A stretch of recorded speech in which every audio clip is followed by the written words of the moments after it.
Australia, Antarctica, Africa. Think of it.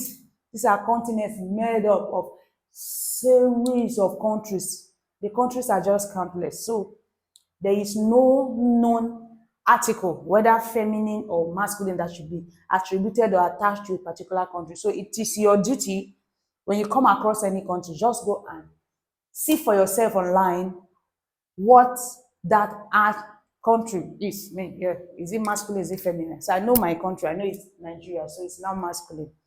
If you're from Ghana, yours is also now masculine. From Burkina Faso, yours is now masculine. From Cote d'Ivoire, pretty princess, now feminine.